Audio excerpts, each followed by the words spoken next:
আজকে আমরা ক্লাস 9 এর ম্যাথসের এক্সারসাইজ 8.1 এর 5 নম্বর করছি। এখানে দেওয়া আছে কি ABCD is a quadrilateral. The diagonals of quadrilateral bisect each other at right angles. Quadrilateral diagonal গুলা bisect হয়েছে আর এট রাইট অ্যাঙ্গেলস মানে এই অ্যাঙ্গেলগুলো 90 ডিগ্রি। আর দেখাতে লাগবে ABCD is a rhombus. তো আমরা ধরে নিয়েছি that ABCD be a quadrilateral, diagonal AC and BD bisect each other at right angles. It is that bisect হলে কি OA equal to OC হবে, OB equal to OD আর AC perpendicular BD আর diagonal দুটো equal দেওয়া আছে।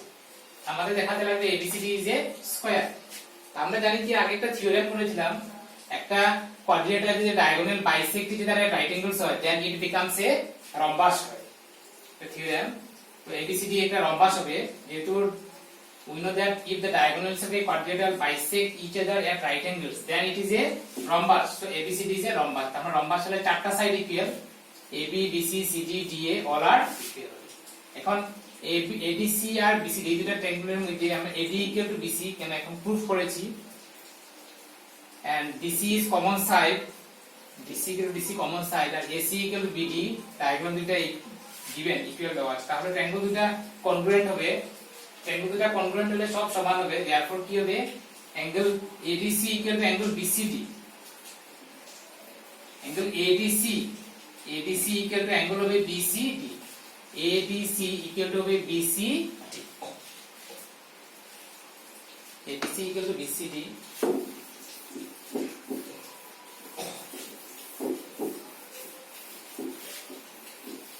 এখন আমরা সিন্স AD প্যারালাল BC যেহেতু এটা রম্বাস তাহলে AD প্যারালাল BC হবে, BC হলে angle ADC plus angle BCD equal to 180 degree. এই দুটো লাইন যদি প্যারালাল হয় যদি ট্রান্সভার্সাল হয়, ট্রান্সভার্সাল ইন্টিরিয়র অ্যাঙ্গেল দুটোর সাম কি আমাদের 180।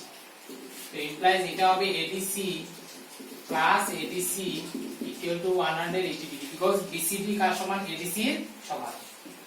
তাহলে twice angle ADC equal to 180 implies angle ADC equal to 180 by 2 equal to 90 degree হয়ে যাবে।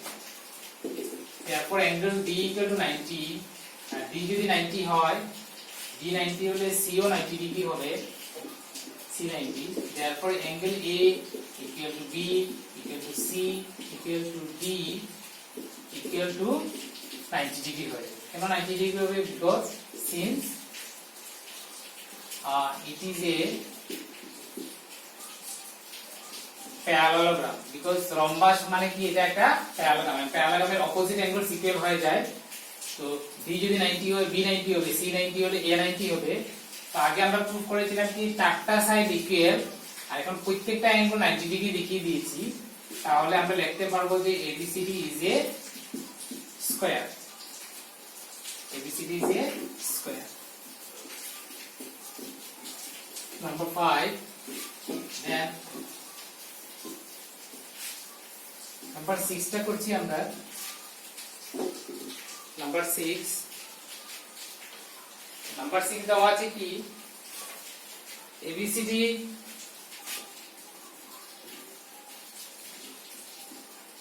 number 6 দেওয়া আছে কি ABCD is a parallelogram,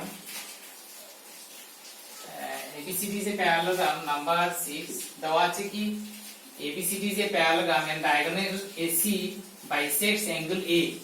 এটা তোমরা লিখে নেবে, আমরা লিখব required to show number 1 diagonal AC bisects angle C also। দেওয়া আছে কি AC diagonal angle A রে bisect করে, আমরা দেখাবো কি AC diagonal এ angle C কেও bisect করে, number 1 and number 2 ABCD is a rhombus। এই দুটো প্রুফ করব। প্রুফ তাহলে since diagonal AC bisects angle A, therefore angle BAC equal to angle BAC coefficient number 1 দিই। যেহেতু ডায়াগোনাল এসি বাইসেক্টস অ্যাঙ্গেল এ, তাহলে এই দুটো অ্যাঙ্গেল ইকুয়াল হয়ে যাবে। এটার নাম হবে অ্যাঙ্গেল ডিএসি, এটার নাম হবে অ্যাঙ্গেল সিএ।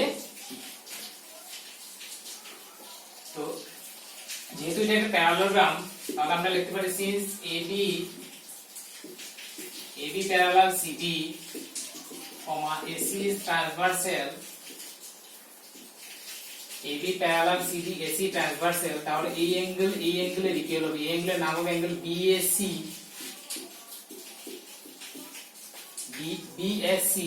এই অ্যাঙ্গেলের নাম হবে ACD।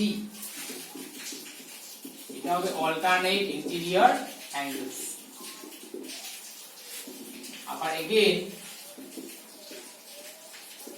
since AB parallel BC, যেহেতু AB parallel BC এটা ট্রান্সভার্সাল, তাহলে এই অ্যাঙ্গেলের ইকুয়াল হবে, এই অ্যাঙ্গেলের নাম হবে অ্যাঙ্গেল BAC, এই অ্যাঙ্গেলের নাম হবে ACB। এটা হবে alternate interior angle. From 1, 2 and 3, 1, 2 and 3 তে কি পাওয়া যায়? BAC equal to DAC, BAC equal to DAC 1 এর মধ্যে ইকুয়াল আছে, সো লেফট সাইড যদি ইকুয়াল হয় তাহলে রাইট সাইডও ইকুয়াল হবে। therefore কি হবে? Angle ACD equal to angle ACB, ACD equal to ACB। তো আমরা লিখতে পারবো যে therefore AC bisects angle C, also AC angle C কেও bisect করে। Then number 2 আমরা দেখাতে লাগবে কি ABCD is a rhombus। তো in triangle ABC and triangle ABC R ADC দুটার মধ্যে এই দুটা angle equal, angle BAC equal to angle DAC, BAC equal to DAC আর ACB equal to ACD, ACB equal to ACD। কেন? AC bisects angle A, তার মানে এই দুটো পোরশন ইকুয়াল হবে, BAC equal to DAC লেখা যেতে পারে since AC bisects angle A, আর এটা হলো AC bisects angle C। AC যেহেতু অ্যাঙ্গেল কে বাইসেক্ট করে, সো এটা ইকুয়াল টু এটা হবে BAC equal to DAC। AC angle C K bisect করে, তাহলে অ্যাঙ্গেল কি হবে? ACB equal to কি হবে? Angle ACD। এই দুটো দেওয়া আছে। আর আমাদের কি হবে? AC equal to AC হবে common side, therefore triangle ABC congruent triangle ABC by ASA congruency। ASA congruency মতে অ্যাঙ্গেল সাইড অ্যাঙ্গেল মতে ট্রায়াঙ্গেল দুটো কনগ্রুয়েন্ট হবে। ট্রায়াঙ্গেল দুটো কনগ্রুয়েন্ট হলে সব সমান হয়ে যাবে। এবার আমরা লিখতে পারবো BC equal to লিখব DC equal to DC, also since ABCD is a parallelogram, ABCD যেহেতু প্যারালোগ্রাম, তো অপোজিট সাইড ইকুয়াল হবে, AB equal to হবে DC আর AD equal to হবে BC, AB equal to DC, AD equal to BC। so therefore আমরা পেলাম AB BC, BC আবার BC এর ইকুয়াল, BC আবার AD এর ইকুয়াল। এখন এখানে চারটা সাইড আমাদের ইকুয়াল হয়ে গেছে, AB equal to DC equal to BC equal to AD, therefore আমরা লিখতে পারবো ABCD is a rhombus, ABCD is a rhombus।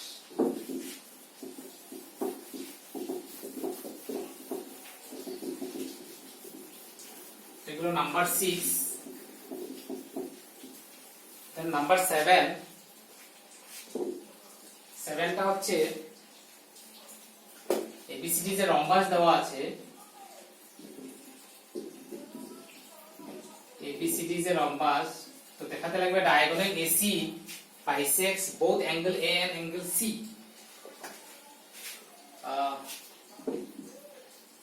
ABCD ABCD is a rhombus required to show diagonal AC bisects angle A and angle C, and diagonal BD bisects angle B and angle D. AC angle A আর C কে bisect করে আর BD angle B আর D কে bisect করে। আমরা proof লিখছি, in triangle ABC and triangle ADC, দুটা triangle নিয়েছি ABC আর ADC, দুটা triangle. দুটা ট্রায়াঙ্গেলের মধ্যে আমরা লিখতে পারি কি, দুটা ট্রায়াঙ্গেলের মধ্যে আমরা লিখতে পারি BC equal to BC, BC equal to DC হবে, আর BC equal to DC, আর লিখতে পারি AB, AB equal to AD। এখানে শেষের দুইটা নিয়েছি, এখানে প্রথম দুইটা নিয়েছি। These are equal because sides of rhombus, sides of rhombus এর জন্য ইকুয়াল হবে। আর AC equal to AC হবে common side, therefore triangle ABC congruent triangle ADC by এটা হবে SSS congruence। ট্রায়াঙ্গেল যদি কনগ্রুয়েন্ট হয়ে যায় তাহলে সব সমান আমরা লিখতে পারবো angle BAC DAC and ACB equal to ACD। আমরা কি পেলাম, BAC equal to DAC, BAC equal to DAC। এটা কিন্তু লেখার নিয়মটা ঠিক আছে, দেখো এখানে BAC নিয়েছি, BAC নিয়েছি, এখানে হচ্ছে DAC সেম একই, এখানে ACB first third second, ACD first third second. তো ACB equal to ACD দুইটা সমান হয়ে গেছে, তাহলে আমরা লিখতে পারবো যে diagonal AC bisects angle A and angle C, therefore diagonal AC bisects angle A and angle C। So similarly we can prove, একইভাবে আমরা প্রুফ করতে পারি, similarly we can prove diagonal BD bisects angle B and angle D।